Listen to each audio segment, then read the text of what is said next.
On Sunday night, Moonlight shocked America by defeating heavily favored Best Picture competitor La La Land. It won for one simple reason. Those in Hollywood decided that intersectionality should defeat Hollywood's self-aggrandizement this year. Here's the thing about Moonlight. It's not a very good movie. It's interesting in the way that all character studies are kind of interesting. It's a look at a place and at a time and at a person, but it doesn't truly uplift or soar or actually do much of anything. It won because the Academy voters preferred not to hear another year of griping about hashtag Oscars so white, and because those same voters could feel good about supposedly slapping Donald Trump in the face with diversity. It's no coincidence that an Oscars ceremony that opened with Kimmel tweaking President Trump, remember last year when it seemed like the Oscars was racist, ended with the Academy giving the Best Picture Oscar to Brokeback Inner City Miami.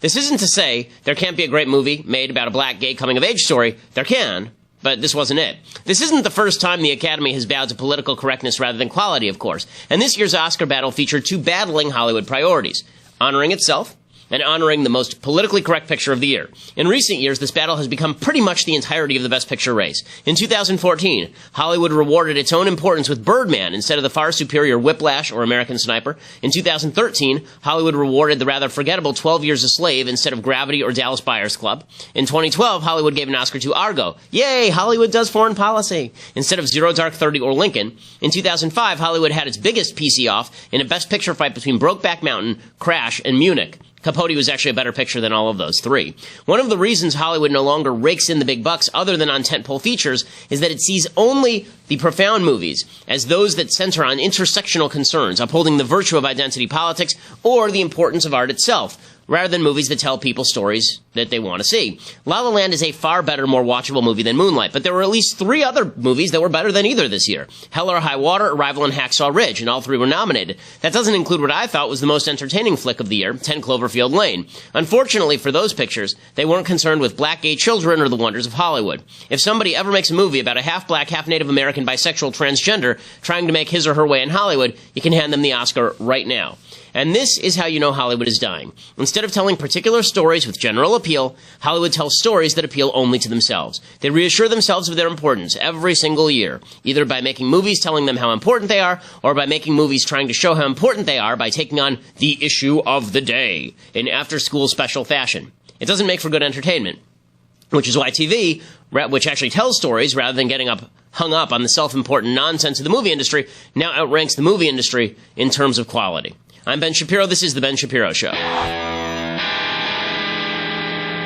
So we will talk everything Oscars in just a minute. We will also be talking about the Democrats picking a new leader and what you need to know about Tom Perez, that new leader. But first, we have to say thank you to our sponsors over at My Patriot Supply. So if you're concerned about the failure of local government to help you in time of need, if you're concerned about an economic downturn, if you're concerned about a natural disaster, the levees breaking like they did in Northern California or New Orleans, or you're worried about just a natural disaster of any sort, a tornado, and you need to make sure that you are safe and secure and that you have what you need for your family, you need to talk to my friends at My Patriot Supply. They have a 4-week emergency food supply for only $99, which is a pretty solid price for 4 weeks of emergency food supply. It's something you buy once and then you never really have to buy again. These things last for 25 years. You order now at 888-803-1413, 888-803-1413, or you can go online to preparewithben.com. That's breakfast, lunch, and dinner for 28 days. So in case the government can't help you or your local community can't help you, you're prepared, and for $99, you never have to worry about it again.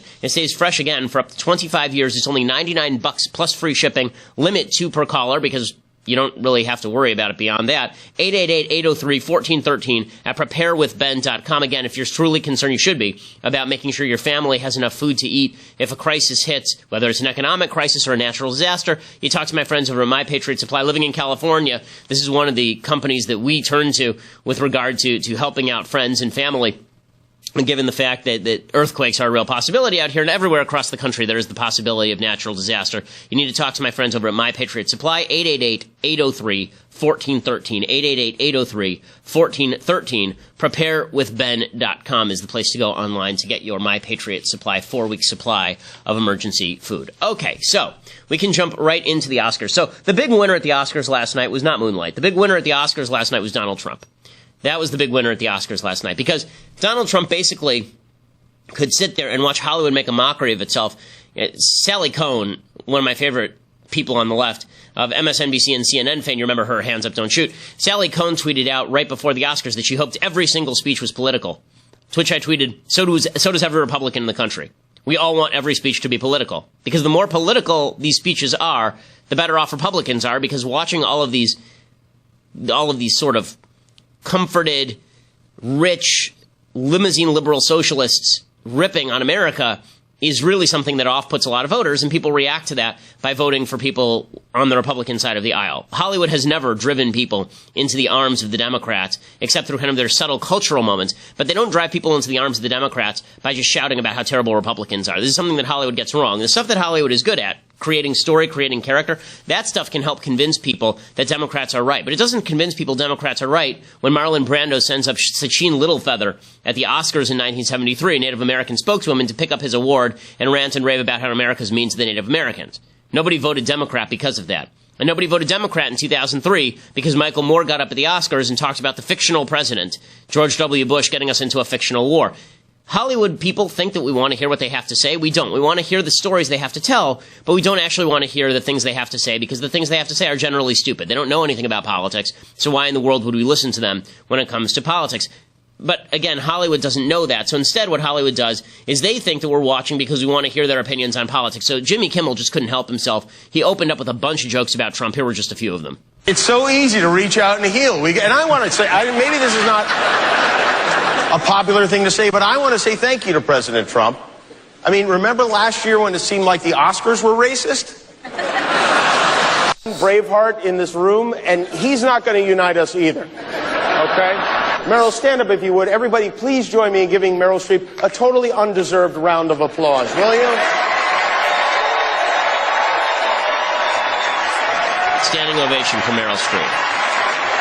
Because she's Meryl Streep. She's like the Beyonce of actresses. The highly overrated Meryl Streep, everyone. She actually is overrated. She hasn't been good for 30 years. And it was joke after joke about Donald Trump and how terrible Trump was, and look how wonderful we are, and we love Meryl Streep, and Meryl Streep's the best because she made fun of Donald Trump that one time at some ceremony, and yeah, we love her, and sure, she was in a really crappy movie, Florence Foster Jenkins, that nobody ever saw, but it doesn't matter because Meryl Streep, guys, Meryl Streep.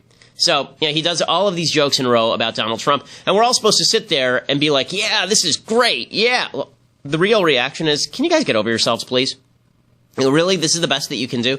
These are your best jokes about Donald Trump, calling him racist, and calling, presumably, the people who voted for him racist? And it's a great way to alienate an audience that's already not watching any of your Best Picture nominees. Nothing that was nominated for Best Picture this year did well at the box office. I think the only exception, as far as a movie that did well at the box office, was Arrival. I'm not aware of any other movie that was nominated for Best Picture this year that did over $100 million in business. Did Arrival end up doing $100 million in business? If it did, it was real close. So it was not a blockbuster blowout out of the ballpark. It was a good movie. I enjoyed it, but all of the movies that were nominated this year, again, were seen by pretty much the people in this particular room. And then it didn't stop there. The self-aggrandizement of Hollywood is just unending. Viola Davis won Best Supporting Actress for her role in Suicide Squad. Oh, no, sorry. It was not for Suicide Squad. It was for her role in, what was the name of that movie? Fences. Sorry, I got that wrong. But Viola Davis, I thought she was fantastic in Suicide Squad. That's why I thought that she had to win. So was that guy who, shot fire from his fingers and everything. Anyway, Viola Davis, she gets up and she gives this speech. I became an artist, and thank God I did, because we are the only profession that celebrates what it means to live a life. We're the only profession, the only one that celebrates what it means to live a life. So I was complaining before this show started today that I'm kind of tired. You know the reason I'm kind of tired today? Because my wife has woken up the last several mornings at 4 o'clock in the morning to go into the hospital because she is a doctor and she's in her residency, which means she's getting up at 4 o'clock in the morning to help people who in some cases are terminally ill. Clearly, the only profession that cares about living a life, that honors and celebrates living a life, is Hollywood. And it's so just, bleh, when Viola Davis says stuff like this. The fact is, the vast majority of people in the United States work jobs where they're helping each other live better lives. But the artists have to pat themselves on the back. And this is what I was saying at the very beginning. The artists in Hollywood have to make themselves feel important one of two ways, because otherwise they're just reading lines for a living and wearing funny costumes. So they have to make themselves feel important one of two ways. One is they make important stories, right? We're going to make a story about a black gay Ute living in Miami, right? That's going to be the thing that makes us important. Or, alternatively, we have to talk about how important we are to everybody else. Now, I don't get on the air every morning and talk about how important my job is.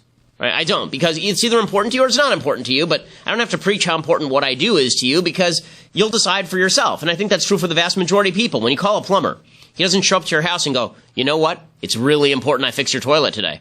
I'm the guy who stands between you and crap running over your floor. Right? The plumber doesn't do that. He just goes and he fixes your stuff. But the artist community, because they understand that people sort of see them as frivolous, they feel the necessity to go out and talk about how special they are all the time. And this is not underestimating art. I love art. I love the movies. I love books. I love plays. I love the arts. I grew up in the arts. My dad was somebody in the arts. My mom is somebody in the arts. My sister is somebody in the arts. Two of my sisters are people in the arts. I love the arts. They're fantastic. I write novels. I love the arts. But art is wonderful. It's enriching. It can connect us to each other. But the utter arrogance, the true arrogance of saying the only profession that celebrate what it means to live a life, that's really astounding. You know who else celebrates? Like, literally everyone does. You know who else celebrates what it means to live a life? Morticians, right? They actually put together the funeral arrangements where we remember people. There's also something that's really high-handed about saying that only the lives we choose to honor in Hollywood are the important ones. Right? She said in this speech, she said, there's one place all the people with the greatest potential are gathered, the graveyard. People ask me all the time, what kind of stories do you want to tell, Viola? And I say, exhume those bodies, exhume those stories, the stories of the people who dream big and never saw those dreams to fruition. And this kind of stuff goes over big in Hollywood. Ooh, the dreams. Ooh, the dreams. Okay, but the reality is, the vast majority of people in the graveyard, their stories will never be told. But they are still remembered by their family. Their impact is still felt. Your life doesn't end when your life ends unless Viola Davis exhumes you and makes a story about you, that's not even real, right? Unless a fictional story about a person who never existed. No, what actually makes your life important is the friends and family around you and the way you impact the world in a better way and the way that you do honorable things for friends and neighbors and make the world a better place. That's how you make the world a better place. There are a lot of people who are remembered who are really evil. That doesn't make them more important. It doesn't make them more special. Being remembered by people who actually matter is, I think, more important than Viola Davis remembering you. And the idea that Hollywood is what confers value on people is really kind of gross. Another element of this, and some people liked this, some people hated it, I didn't like it, was Jimmy Kimmel did this routine where he ushered in a bunch of people off the Hollywood tour bus directly into the Oscars. And here's what it looked like. 3, 2, 1. Mahershala!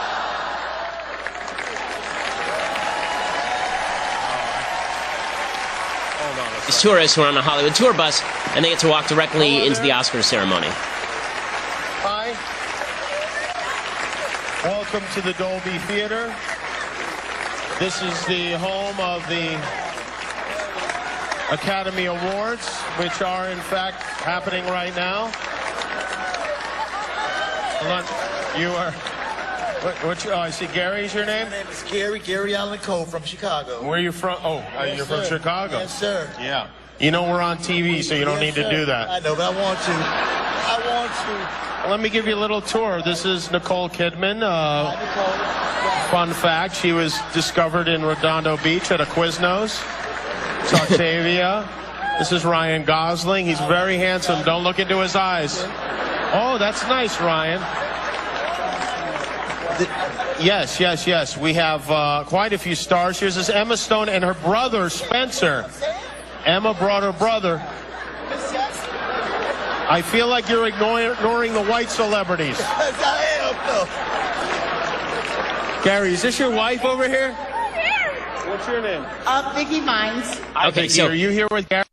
See, the whole point of this little shtick here is to demonstrate just how special Hollywood is. It's so special that you can bring people in off the street, and then you can show them just how magical Hollywood. Look at all these important people, and look at all these ne'er-do-well rubes, just walking out. What an honor for them!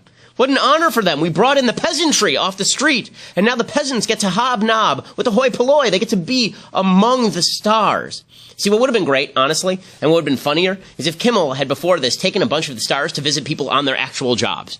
Right? Had taken, they make movies about these actual jobs. It would have been really funny to take Chris Pine, for example, in Hell or High Water, and take him to an oil derrick, and show him the people working an oil derrick, right? Or it'd be really funny to take Nicole Kidman and take her down to the local plumbers union and have her see what people are actually doing over there. Because that would have said, okay, look, we're Hollywood, and we know what we do is kind of frivolous, and it brings meaning to some people, but we also understand that what you do is really important. Instead, this whole event is all about how Hollywood is super duper important to all of our lives. And look, it's fun. I enjoy the Oscars as much as the next guy, although I'll admit I did not watch a lot of it live last night.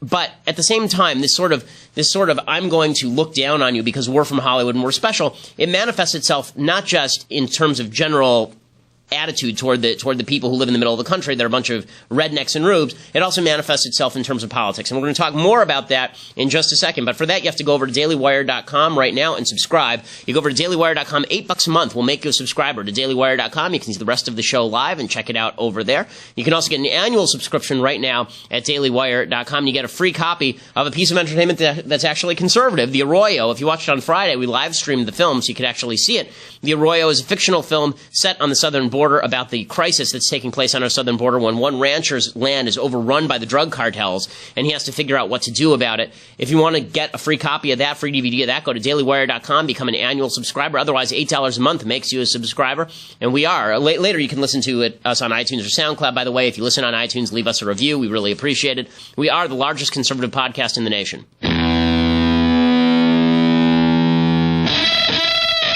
Okay, so to get back to this, once you have scorn for the normal, for kind of the normal American, once the normal American is seen as somebody who's just some rube who you take advantage of, then it's no wonder that you feel the necessity to speak politics to them, because after all, they are the unwashed. They are the masses. They just don't know. And so you get situations like this one. You have an actor who wins an award, and he gets up and he cites the Quran at the Oscars, and here's what it looked like. Sadly, Riyad Salah, the head of the White Helmets, is not able to join us tonight. We have a very short statement from him that we'd like to share with you. We're so grateful that this film has highlighted our work to the world. Our organisation is guided by a verse from the Quran. To save one life is to save all of humanity. We have saved more than 82,000 Syrian lives. I invite anyone here who hears me to work on the side of life to stop the bloodshed in Syria and around the world.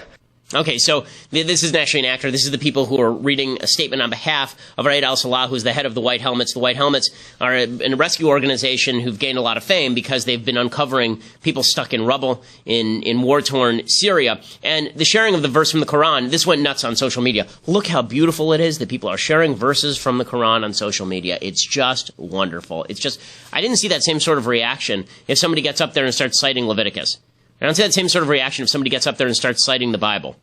And it just demonstrates again that there's a sort of exoticization of the other. These people in Syria, we have to pat them on the head for what they're doing, and then we have to celebrate them citing the Quran. I mean, the fact is the people on the other side of that battle are also citing the Quran. And so the idea here is supposed to be that this demonstrates that the Hollywood is not Islamophobic, that they don't fear Islam. Look, cite the Quran, don't cite the Quran, it makes very little difference to me, but the celebration of the Quran as a document of freedom sort of ignores the fact that a huge preponderance, or at least a huge number of people who are ardent advocates for the Quran are also ardent advocates for Quranic law, which is slightly less helpful than it is for the White Helmets. So again, am I happy that the White Helmets are trying to use the Quran to push goodness? Yeah, that's great. But for the West to celebrate the Quran as some sort of document of freedom, that's a little bit over the top given the situation in the world currently. That wasn't the worst. The worst was this Iranian director who won best foreign film for a film called The Salesman, and here's and he didn't show up. Instead, he sent some lady who I guess was the first Iranian space travel tourist or something to get up and speak, and she reads a letter talking about how terrible America is. I will be reading a statement by Mr. Farhadi. It's a great honor to be receiving this valuable award for the second time.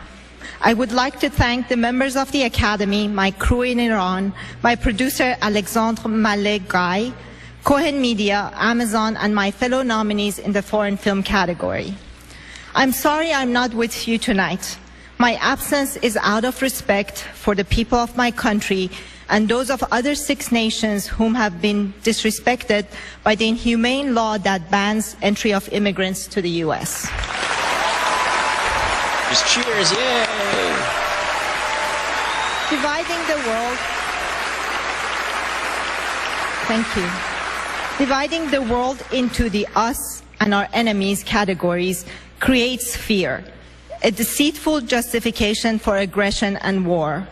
These wars prevent democracy and human rights in countries which have themselves been victims of aggression. Filmmakers can turn their cameras to capture shared human qualities and break stereotypes of various nationalities and religions. They create empathy between us and others, an empathy which we need today more than ever. Okay, so she rips into the Trump administration, and she says that this travel ban is quite terrible, and it's disrespectful, and it creates war. It's a deceitful justification for aggression and war. The foreign minister of Iran, a guy named Javad Zarif, he then tweets out, proud of cast and crew of The Salesman for Oscar and stance against Muslim ban. Iranians have represented culture and civilization for millennia. This ignores a couple of facts, such as the fact that artists who are not approved of by the regime immediately end up in prison in Iran. They imprison dissidents, they imprison artists on a regular basis. Iranian contributions to culture and civilization now come almost entirely from Iranians who live abroad and operate abroad. If you're working in Iran right now, there's a good shot that the Iranian regime is, not a good shot, there's a 100% shot the Iranian regime is sponsoring you, the same Iranian regime that is the lead global sponsor of terrorism, the same Iranian regime that calls for a genocide against the Jews. So to hear a resident of Iran who's coming from a country that's obviously in favor of what he's saying rip on the United States and this travel ban is really pretty disgusting. And watching these other Americans cheer this as though it's something grand and great for the Iranian government-sponsored entry here, which is basically what this is apparently, to be ripping on the United States about terrorism and all the rest. Iran does not have a leg to stand on here, okay? Iran is not exactly a friend to minorities that live within its borders. Iran is not a friend to the Jews. Iran is the lead global sponsor of terrorism. And then you have some guy who is coming from Iran talking about how terrible America is for imposing restrictions on travel from people who are coming from, again, the leading state sponsor of terror on planet Earth. Hollywood cheers this because Hollywood feels that it is above you. Hollywood believes that it is above you. You're just those rubes who are standing there gawking with the phones. You're not somebody who could actually have an opinion on politics, so they have to lecture you about politics, even if they're lecturing you by bringing up to stage somebody who's speaking on behalf of a terror sponsor state.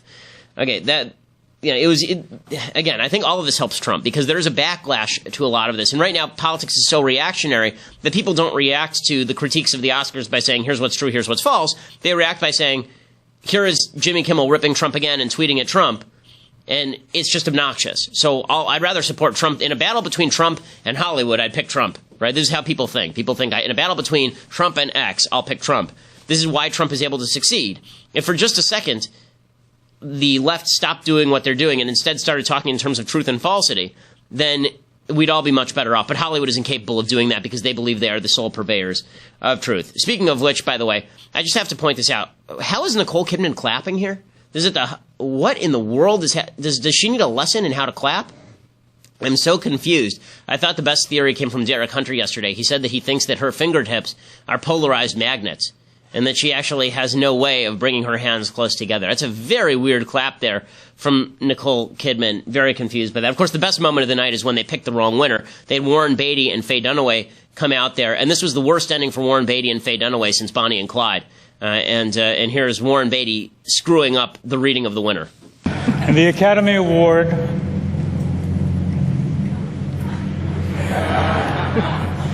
for Best Picture. You're impossible. Come on. It's not his fault, actually. La La Land. We lost, by the way, but, you know. Guys, I'm sorry. No, there's a mistake. Moonlight, you guys won Best Picture. Moonlight won. This is not a joke. Moonlight has won Best Picture. Moonlight, Best Picture. I wasn't trying to be funny. Well, you were funny. Thank you very much. Thank you very much. Wow, this is Moonlight, the Best Picture. Yeah. Okay, and Steve Harvey somewhere sits there and laughs and laughs. You remember when Steve Harvey screwed up the Miss Universe contest and announced the wrong winner? So, again, I love that they spend the entire night ripping on how Donald Trump is incompetent, and then they can't even announce the correct Best Picture winner. So that's pretty astonishing. Meanwhile, in actual serious news, the Democrats pick a new leader. Their new leader is a guy named Tom Perez. Tom Perez is a very, very radical fellow. It's funny because everybody is calling him a moderate. Tom Perez is not a moderate, this guy who's the new leader over here. He's a very, very radical dude. And I want to give you some facts about him. He was Department of Labor Secretary under Barack Obama, and he was a big fan of what they call the disparate impact test, which is basically where you say that everything is racist just if it has racially disparate impact. So if there are more black people than white people in prison, for example, that must be racism just because there are more black people than white people in prison. Barack Obama and Hillary Clinton were big fans of Perez. They wanted him in as opposed to Keith Ellison. It was a very close race. A lot of people thought that it was kind of rigged, that Perez only won 235 votes out of 447, and that was on the second ballot. On the first ballot, he didn't have enough votes to actually win. Perez says he won't work with Trump. In fact, he immediately went out on the circuit and started talking about how the election was rigged. The Democratic Party has moved so far to the left so quickly that the only hope that they have here is to basically call Donald Trump illegitimate. They used this plan of attack on George W. Bush, and it was actually quite effective. This is how you end up with Nancy Pelosi as the head of the House in 2006 and Barack Obama president in 2008. So while we can laugh at them looking kind of incompetent and them looking like they're sort of impotent at ripping on Trump, this is an actual part of a concerted strategy. Here's Perez on the news. Is that a signal to the Senate and House Democrats? You can't work with President Trump no matter what he proposes. Well, he hasn't proposed anything but chaos and carnage. I mean, but he's talking about a $1 trillion infrastructure proposal, something that Bernie Sanders has been talking about for a decade. We've seen no evidence, Chuck, of anything constructive from this president. Hours into his presidency, he made it harder for first-time home buyers to buy a home. A few days later, he tried to make it harder for people to save for retirement. He nominates someone to head the Labor Department who wants to gut overtime pay. You know, he is continually talking one way, but I judge people by their actions. Look at the ill-advised and frankly racist executive action against Muslims. He has governed from the far right in everything he's done. Okay, so again, this is going to be the way that Democrats attack Trump all the way through, and this is going to be their point of coordination. It's funny, everybody is right now saying, oh, well, they're going to have to do more than that. It's about all they can do, because the truth is that the Democratic Party has a serious problem on its hands. There's part of the party that wants to move in a more socialist direction, a less intersectional, race-based direction. That's sort of the party led by Bernie Sanders. And then there's the Keith Ellison part of the party that is race-based. There is some coordination. I think that the gaps in the Democratic Party are a little bit overstated. Perez is an attempt to sort of bridge the gaps because he's close with Obama, he's close with Hillary Clinton, but he's also far to the left. A lot of the gaps that are being exposed in the Democratic Party right now are not real, but they are. It's funny. I don't think they're over a lot of territory, but there's a lot of hard feeling nonetheless. Bernie Sanders, for example, he was not happy that Perez was appointed. He says the Democratic Party clearly is not working. Well, you saw President Trump's tweet suggesting that the system was rigged against Keith Ellison in the same way that the DNC system was rigged against you in the primaries. Does he have a point? No, he doesn't have a point. That's what the system is. And one of the things that Tom is going to have to change is to figure out how we elect national Democratic leaders. I'm not quite impressed with the process that now exists. Okay, and so those fissures are not going to be bridged other than by opposition to Trump, which means that Trump actually has to put forward a really solid agenda, a popular agenda. So over the weekend, Trump spoke to the Governors Association. He was speaking there last night during the Oscars. Jimmy Kimmel tweeted him. I thought it would have been really funny if Trump had tweeted back, "You're doing a terrible job, sad." Right? Just something. It would have been really funny, but he didn't do that. Instead, he was speaking to the governors, and here's what he had to say about Obamacare.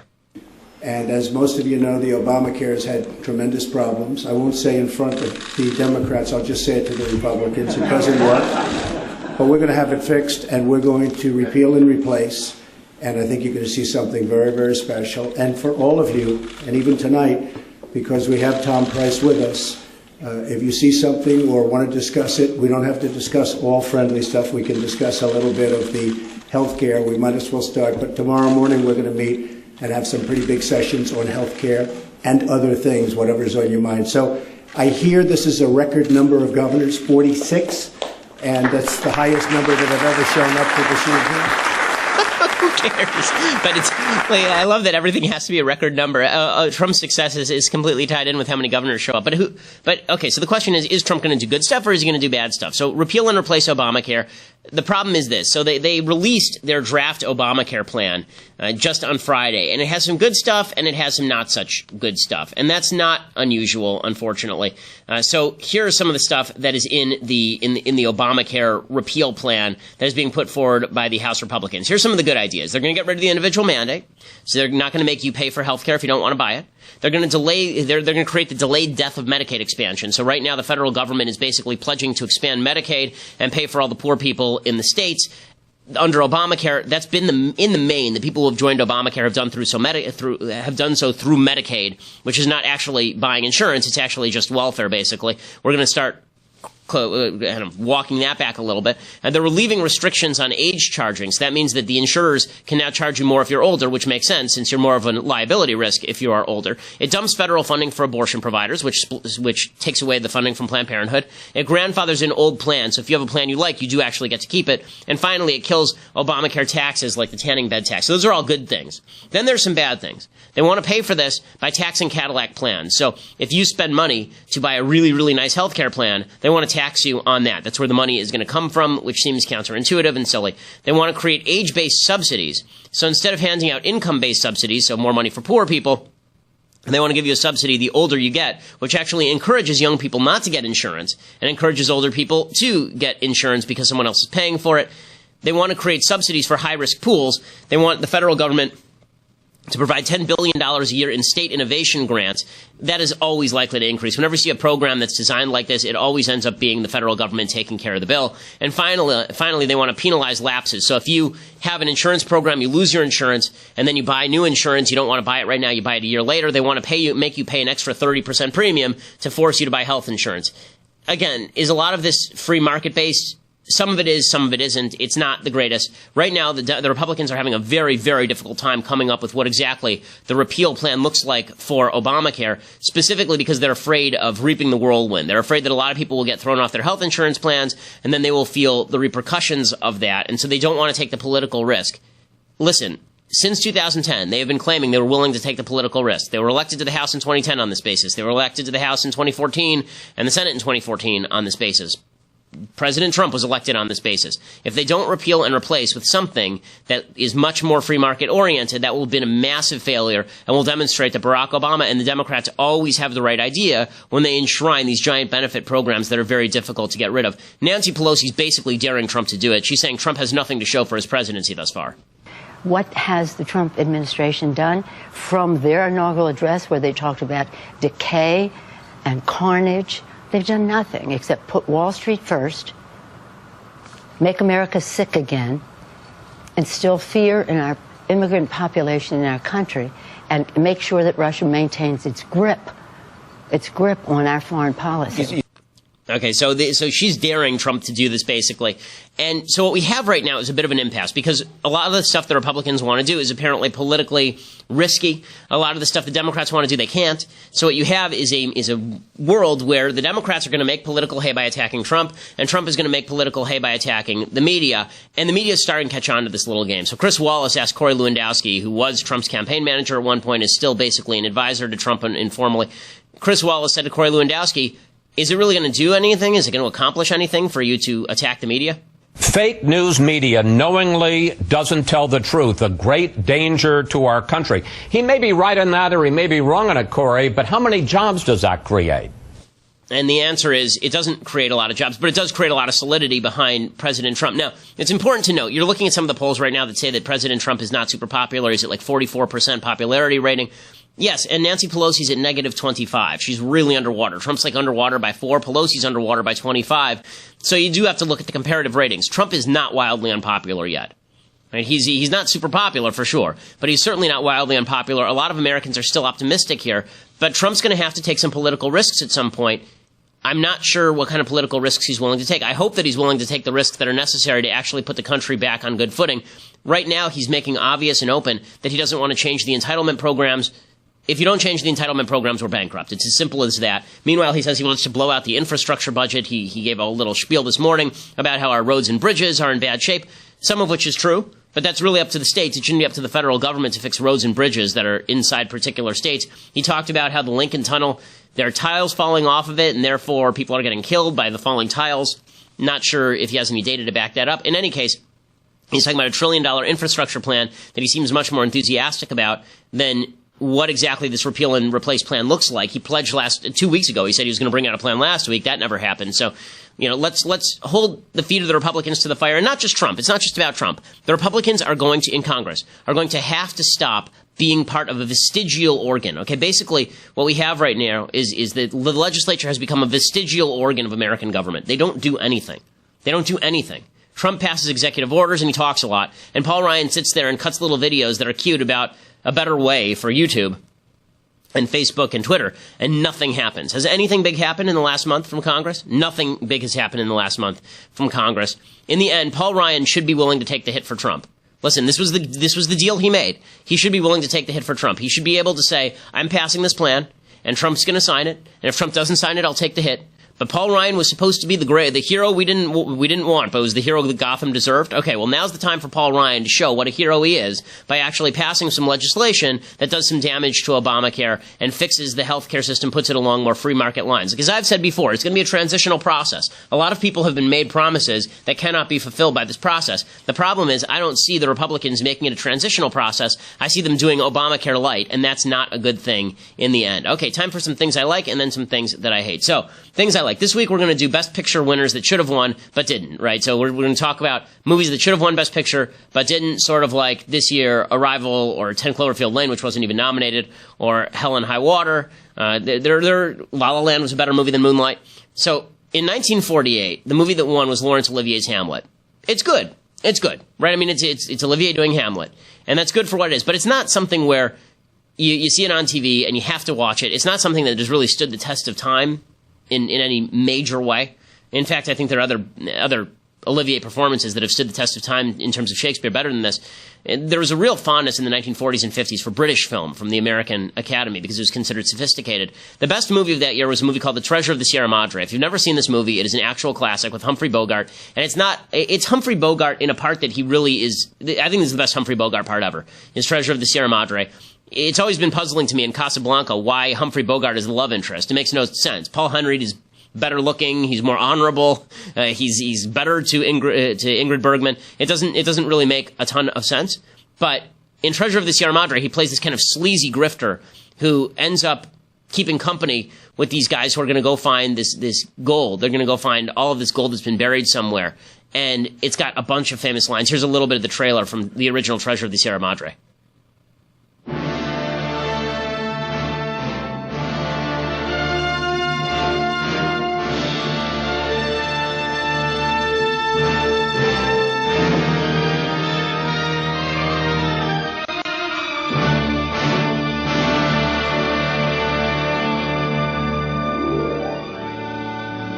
Up into the forbidding majesty of the great Madre Range go men, their pasts buried in silent secrecy, their futures hidden in the mystery of adventure. Men drawn together in their search for gold. Dog, soldier of fortune. Howard, the old-timer. Curtin, the youngster. And Cody, the intruder. These are the men who tried to tap the treasure of the Sierra Madre. Men with an oath on their lips and muscles in their arms, but men with greed in their hearts. Ready to break their backs, to sell their very souls for gold, fighting shoulder to shoulder against the forces of nature, only to find their greatest enemy is human nature. Shut your trap! Shut up or I'll smash your head flat! Go ahead, throw it! Without me, you two would die here more miserable than rats. Leave him alone. Can't you see that the old man's nuts? You're so dumb you don't even see the ridges you're treading on with your own feet. It's a great movie, and it's got a bunch of iconic performances. As I say, Bogart in this movie is terrific. The other people who are in the movie, I think it's Walter Duranty. It's the old man who's dancing over there, and he's terrific in the movie. It's a really iconic performance. It's got the line everybody knows from this. Sorry, it's Walter Houston is who it is, not Walter Duranty. Walter Houston is the older guy in this film. This is the one where the iconic line, badges, we don't need no stinking badges, right? That's from this movie. It's a great movie. It's an adventure film that really holds up in a major way, and it has a pretty moral message behind it. So check it out. Treasure of the Sierra Madre, terrific film. Okay, other things that I like. So at the Oscars last night, I didn't hate everything. I do have a special love for celebrity mean tweets. I think they're really funny. As somebody who receives more hatred online than virtually anybody else I can name, I think that it's really funny. They sort of treat mean tweets the way they should be tweeted. So here are some of the celebrity mean tweets from last night.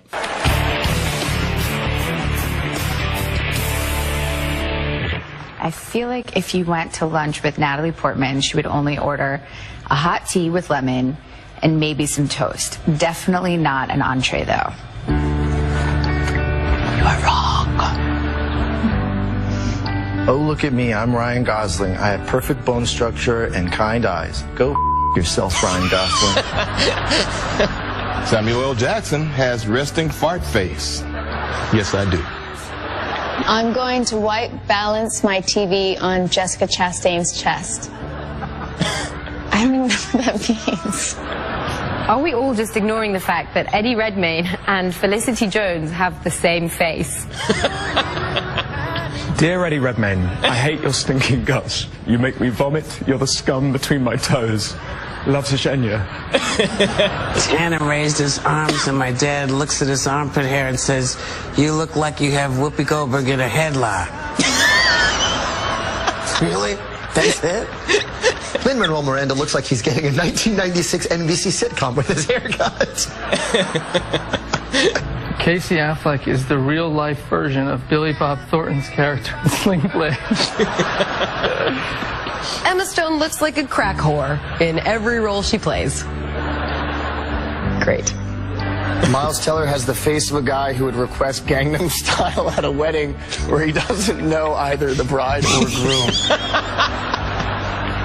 Fair enough. Now's probably a good time to remind everyone about this dog that looks like Tilda Swinton. I think Jeff Bridges wears pants a lot less than we all think he does. Oh, that's actually true. Robert De Niro's too old to be making gangster movies still. Dude needs to start playing grandfather roles or something. Yeah, I am playing grandfather roles. And pretty soon I'll be playing great-grandfather roles. You. So a couple of those tweets are actually really, really clever. I love that stuff. Okay, time for some things that I hate. Okay, so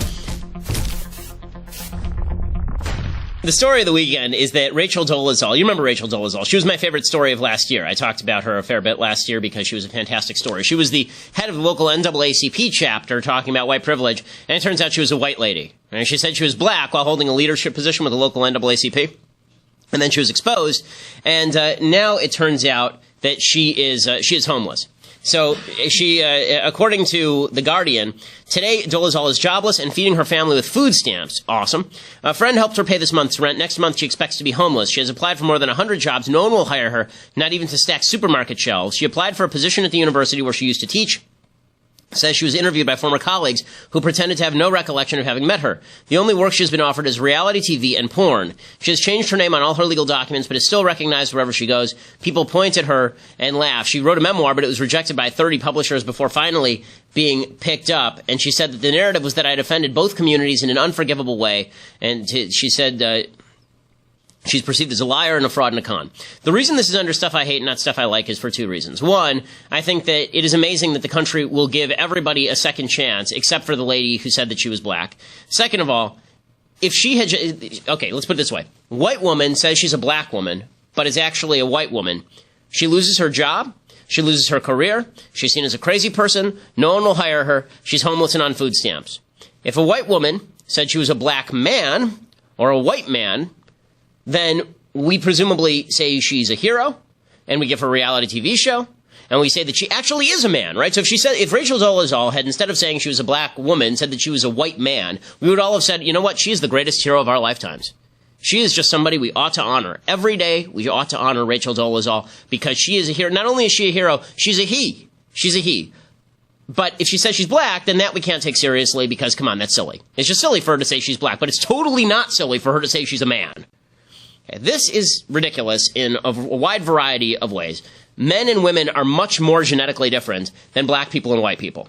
Okay, race is far more malleable genetically, and the boundaries are far fuzzier genetically than the boundaries between male and female, and yet, as a society, we have decided that if a man is now a woman, then he ought to be treated as a woman, and if a woman says she's a man, then she ought to be treated as a man. But if a white person says he's a black person, or a black person says he's a white person, that's crazy and out of their mind, and she must be a nut job, put her on food stamps and homelessness. Okay, that just demonstrates the sickness that has pervaded our culture, because that's really stupid, and it's really messed up. Right? She's being called a nut job. Meanwhile, a transgender boy, right, meaning a girl who thinks she's a boy down in Texas, has been taking testosterone because she wants to become a boy, which she can't because she's a girl, and then wrestling the other girls, and she won the state title in wrestling because she's a girl who's on hormones. She's on testosterone. She's basically taking steroids. So a girl taking steroids wins the state title in wrestling, and the left declares her a hero. But if she had had presumably melanin injections and then said she was a black woman, we would have said that she's a crazy person, and we would have destroyed her career in life.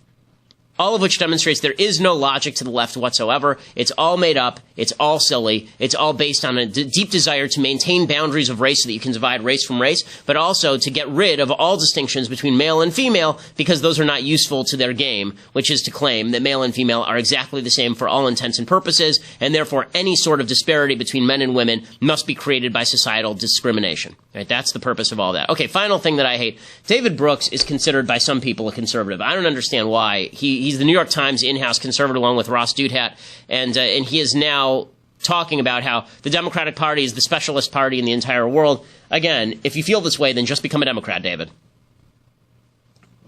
Franklin Roosevelt had a pretty clear line. Ronald Reagan had a pretty clear line. People who rescue parties, and it doesn't have to be the same line that we've had for the last 40 years, because that clearly isn't working on any level. But you got to have a pretty clear line on this crucial issue. Is the global capitalism basically to support it, or is it to be opposed? Is the international world order to be supported, or is it to be opposed? Republicans have taken a very clear line. Democrats can have a different version of that line, or they can go say, no, we're the party of international peace and activism, and we're the party that's going to have a civilized capitalism.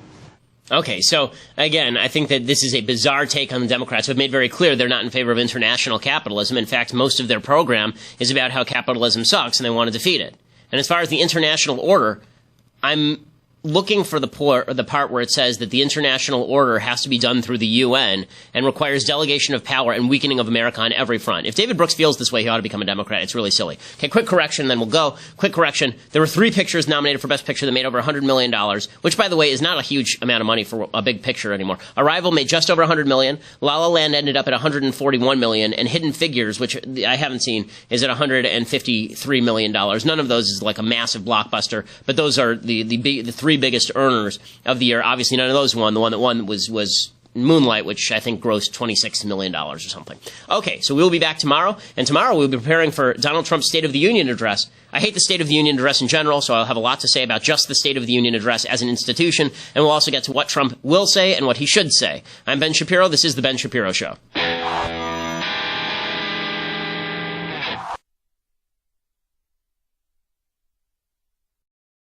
On Sunday night, Moonlight shocked America by defeating heavily favored Best Picture competitor La La Land.